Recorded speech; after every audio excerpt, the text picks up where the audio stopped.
All right, guys, now for the big question. Which of these do I think is the best?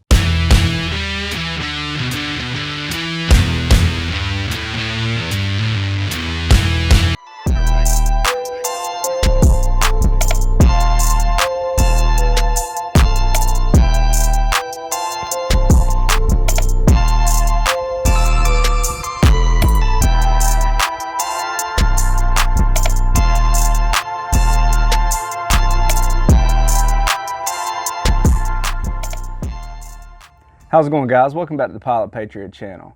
Today we're going to be talking about all the different kinds of survival and emergency food there is out there and what might be the best for you. Now, when you're talking about emergency or survival food, there's really no one size fits all. There's not one type that works for every situation. And we're going to be talking about all the different types of food there are available and situations where some might be better than others. So if that sounds like something you're interested in, make sure you hit that subscribe button down below, hit that notification bell, and give us a thumbs up. We really appreciate that. Now, your survival food is not something that you're going to be eating every day. Most likely it's something that you're going to store away for emergencies so that you'll have it. So there are certain things you want to look at before you decide which type of survival food you want to go with for your specific situation. Some of the most important things we're going to look at are shelf life. Obviously, we want something that's going to last a good long while. Taste is another one that can be really important. Now, in an emergency situation, it may not matter that much what it tastes like, but it's obviously better if you're storing away something that you actually like and something that you'll actually eat, especially have a family and kids. Another thing that kind of goes along with taste is going to be variety. So it is great to have a bunch of rice and beans stocked up, but you're not going to want to eat rice and beans every single day. So it's nice to have a wide variety of different meals and different options so you can kind of mix it up. The next is going to be nutrition and calorie count. So when we're talking about emergency, we're talking about a situation where you can't just go to your local grocery store and pick up more food. That's the purpose of storing some of this stuff away. So the nutritional value and the calorie counts in these foods are very important because you need a certain amount of calories to survive. So it's not good enough just to have a bunch of food stocked up if you have to eat 12 different meals just to get one day's worth of calories. And we also need to think about preparation. What do you need to prepare this food? Does it have to be cooked? Do you need water? Do you need a heat source? If so, how much water is it going to take to prepare that food? And have you made preparations for that as well? And of course, cost is another big factor when you're choosing which one of these you want to stock up a bunch of.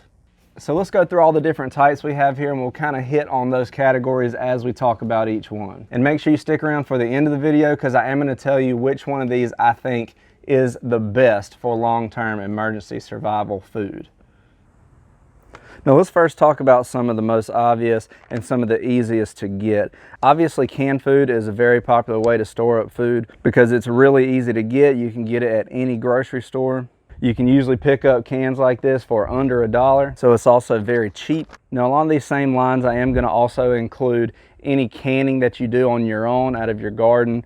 The problem with this type of canned food is it's going to have a much shorter shelf life than some of the other options we're going to talk about. Most of the time these cans are going to have a use by date of somewhere around 1 to 3 years. Now it is true that most of these are going to last much longer than the use by date that you see on the cans. In reality, a lot of these you can expect more like 5 years out of, but in the broad scheme of things and compared to some of these other options, that is a pretty short period of time. So if you are going to store up something like this, it's best to rotate it out regularly. The next is going to be storing up your own staple items in buckets.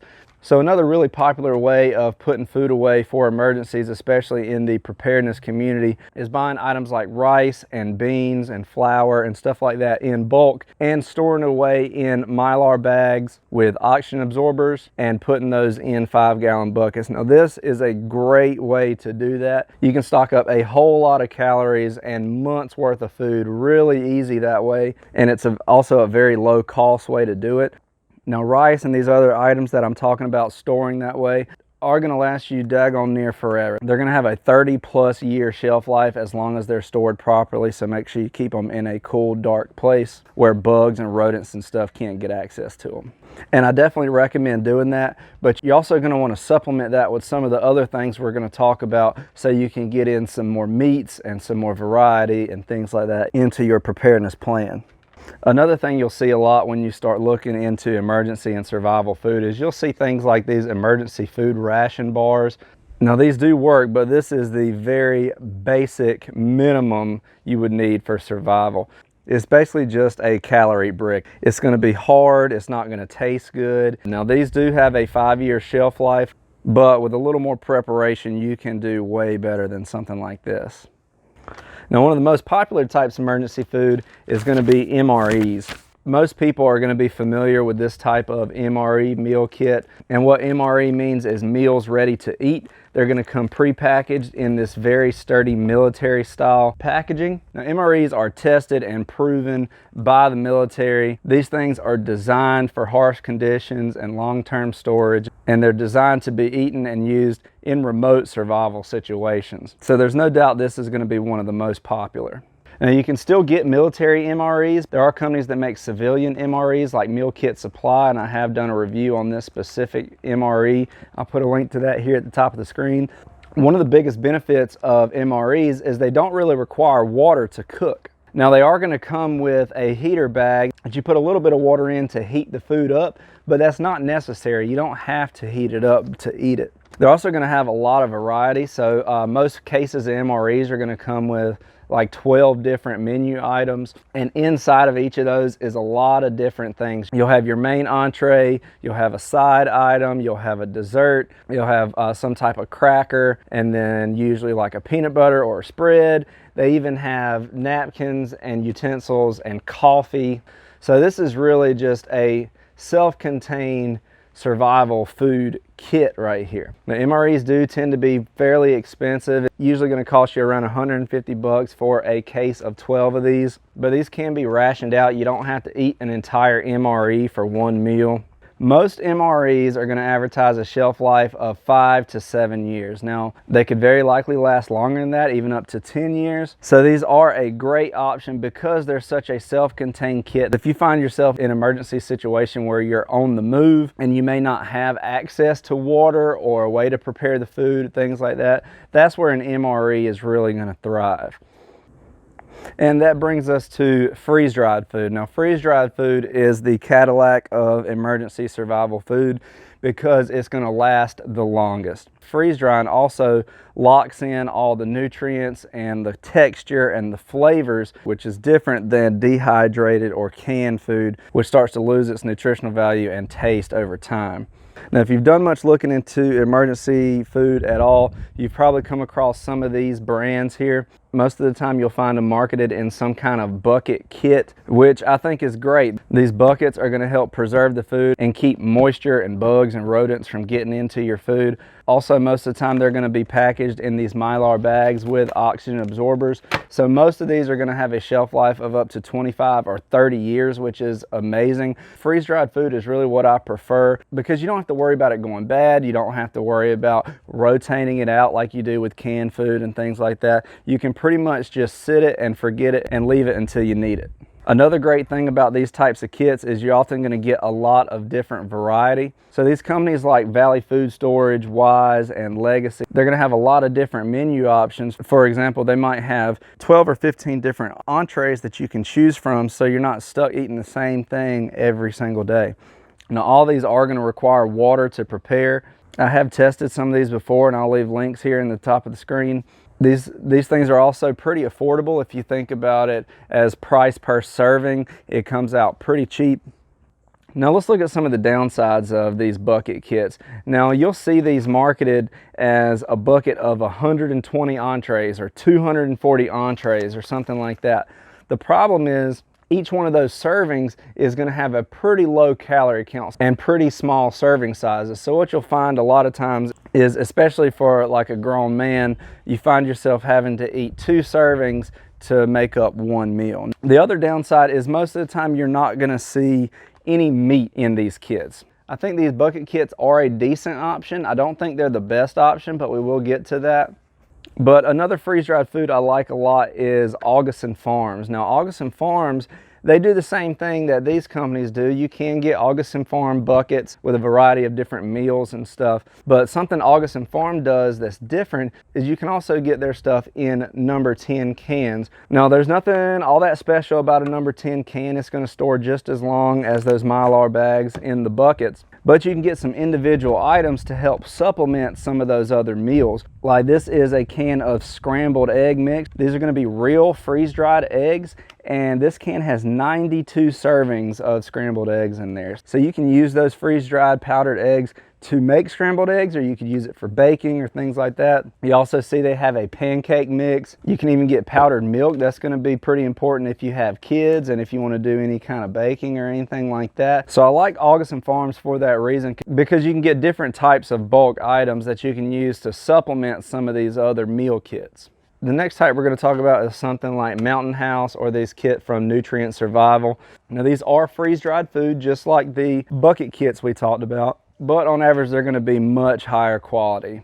So let's look at Nutrient first. This is kind of a boutique survival food here. You can see you can get it in this really nice hen case, really nice looking packaging in these Mylar bags. And these are going to be geared a lot more towards the nutritional value of the food and the taste of the food and things like that. The same thing with Mountain House. Now Mountain House is well known for the taste of their food. They have really good tasting food. Most people tend to think that Mountain House is going to have a much better taste than something like your average bucket food like Wise or something like that. But the best thing about Mountain House is that they do have meat in their meal. So look at this beef stroganoff, actually has chunks of beef in it.